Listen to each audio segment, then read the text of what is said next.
So as we get further and further into the current Nintendo Switch's life cycle, it is only a logical progression to expect that we will start to see little tidbits of information for what Nintendo is planning next, especially if you look around and realize that we're past the full 6-year point of the Nintendo Switch being available, and we are starting the 7th year of sales this year in 2023. And while there's been no shortage of different topics that we've covered on the channel around different things suggesting that Switch 2 or whatever's next for Nintendo may be soon entering mass production, with the most recent leak suggesting that the T239 is a real project from Nvidia. It is a processor and it is likely tied to the Nintendo Switch due to the Nvidia leak that has proven to be extremely reliable in terms of all of the unannounced game projects that we've seen from that list ultimately come to fruition. And wouldn't you know it, they have some mysterious folders likely tied to the future SoC or chipset of what Nintendo is planning to utilize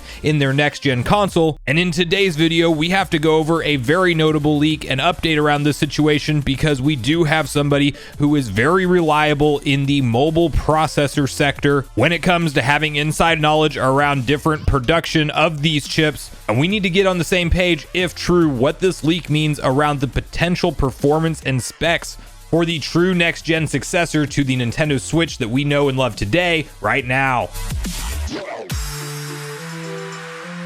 What's up, Nation? If it's your first time on the channel, make sure you join Sunbro Nation by subscribing below, hit the like button on this video if you enjoy it today, and make sure you turn on your bell notification icon so you're kept up to date with all the newest gaming news. As I mentioned, guys, today we were discussing a massive leak, if true, around the upcoming potential chipset when we are talking about true next generation Nintendo hardware. And it also bodes well for those of us that want the console to keep the same Switch concept and not ditch that and go to something like a traditional separated home console and a handheld console once again, like we've seen Nintendo do in every other generation prior to the Switch, because this particular leak does suggest it's for new Switch hardware, and it's kind of telling that it would be a new model of a Switch or a more powerful Switch because it's a mobile processor, and that is absolutely what Nintendo would need to utilize to power something that can be played in handheld mode or in a dockable mode. And I think many people are on the same page with just wanting something that is more powerful than the Switch we have today, and they don't want some kind of new wacky idea or gimmick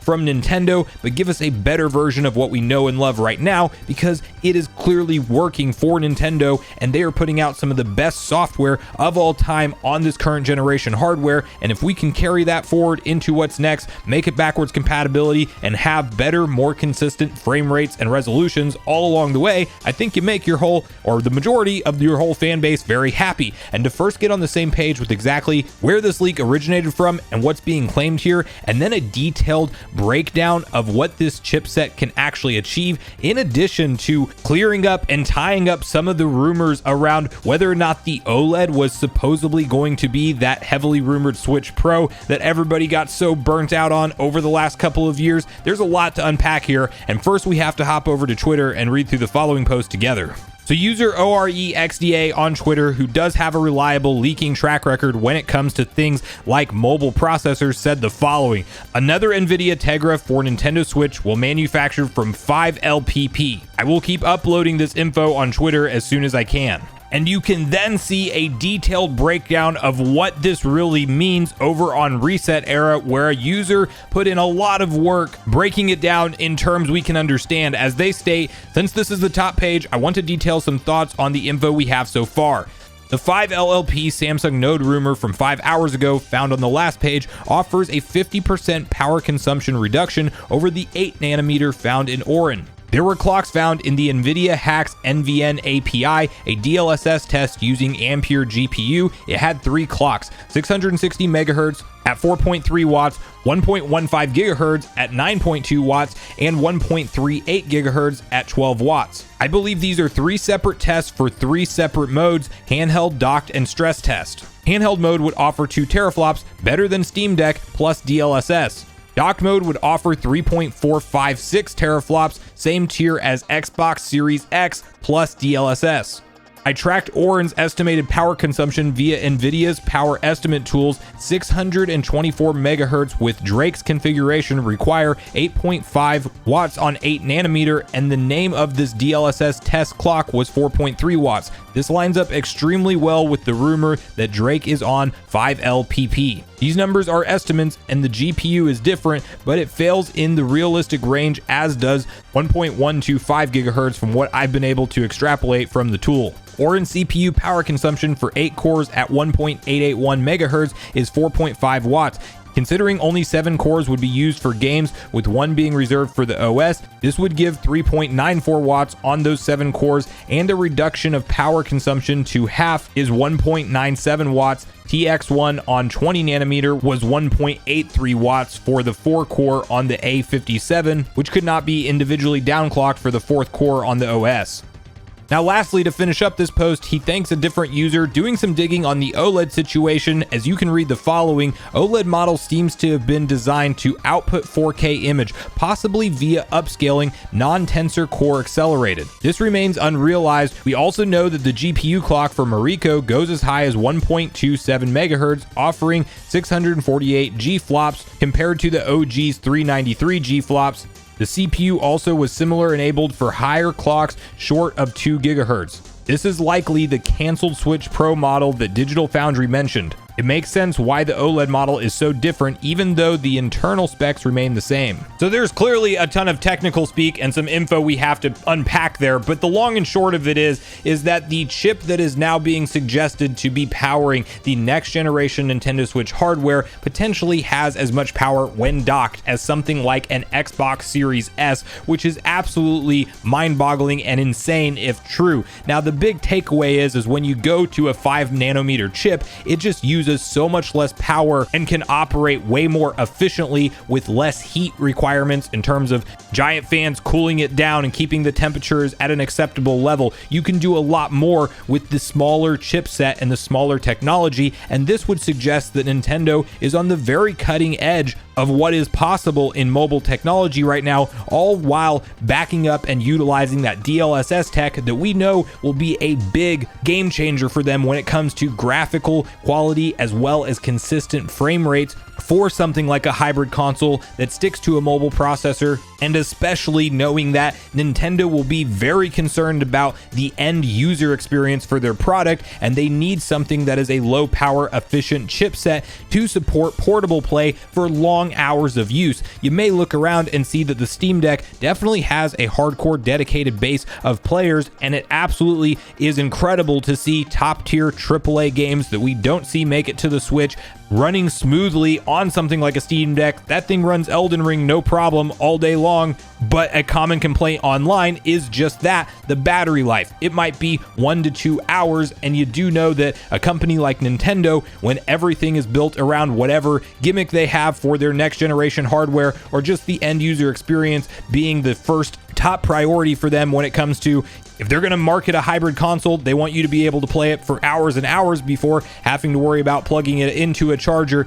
And I think that this definitely lines up with what is likely going on, especially when you link it to the previous NVIDIA link and you see that the power consumption of the chip does line up with what a 5 nanometer processor would look like in terms of power consumption compared to the previously thought to be 8 nanometer processor. So that is all good news on that front in terms of the potential graphical quality for this next gen hardware. And guys, if we're running something that's more powerful than a Steam Deck in handheld mode and as powerful as a Series S in docked mode, I could not ask for more from Nintendo in my personal opinion. I'm not expecting this thing to go head to head with a PS5 and a Series X and be a portable console, and this is more than enough in my opinion. We could absolutely get 4K upscaled images via DLSS with 60 frames per second or 30 on other games that are more graphically intensive, and have something like 720 or even 1080p resolution in handheld mode with a consistent, more smooth frame rate to boot. And if that's what we're talking about for the true next generation hardware,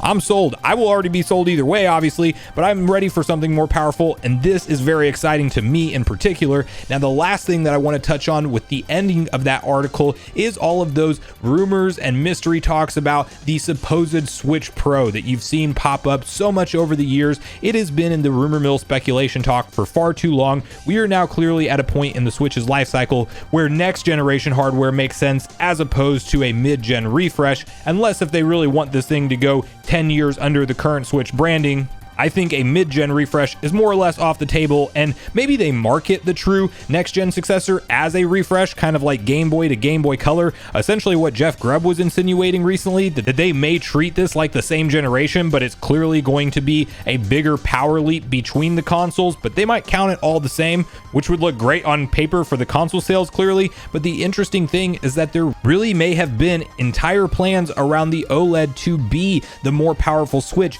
and there could have been dev kits sent out with that more powerful chipset to run the same Switch games that we know and love today at something like 4K resolution via DLSS upscaling. It was entirely possible that that was on the table, and that when Bloomberg went out there, Takahashi Mochizuki himself saying that he had 11 different developers that had those kits and specifically name dropped Zynga, that very well could have all been a plan that was in place. They did leak out the fact that it had that wider kickstand that takes up the entire back of the console and that it's a 7-inch OLED display, but the thing that was missing was the more powerful graphics. And of course, that console launched in the middle of a pandemic where the supply chain was a mess and there is a legit chip shortage that we are just now starting to see the very tail end of the light at the end of the tunnel with that whole situation. Nintendo very well could have pivoted, and the OLED may indeed have been the Pro because they have things built into the motherboard and the infrastructure upon a closer look that it would have supported all of those type of upgrades. So I personally found this leak very fascinating, if true. Of course,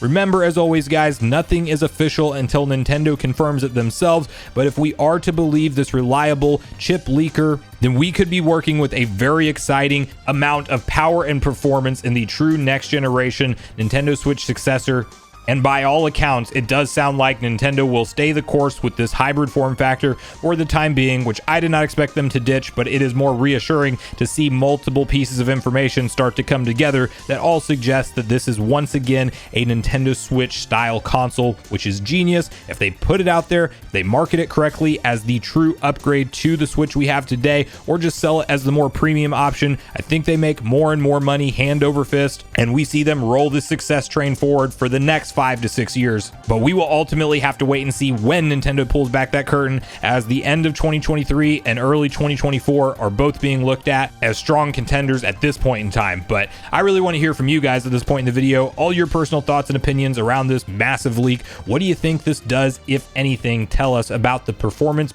possibilities on the next generation Nintendo Switch. Do you think that 5nm and all of the different technology we talked about in that chipset would be sufficient for you personally? Are you like me, and if you get something that's as powerful as a Series S in docked mode and something that can take on the Steam Deck and then some in handheld mode, does that make you happy with what the Switch 2 could do? Or were you expecting more? And then what I really want to hear from you around is when you actually think Nintendo will go out there and say anything official around next generation hardware. Could that happen this year and they launch it late holiday season this year? Or do you think maybe they just announce it this year and it comes out early 2024? Or do we have to wait far into 2024 or even past that to hear anything about new hardware from Nintendo? So regardless of your thoughts and feelings on everything we talked about today, I do look forward to hearing from you all in the comments down below before you leave the video, as I do look forward to getting a back and forth conversation started with you all around this topic. Go watch yesterday's video next if you haven't already, which is on screen right now. Also make sure you like, subscribe,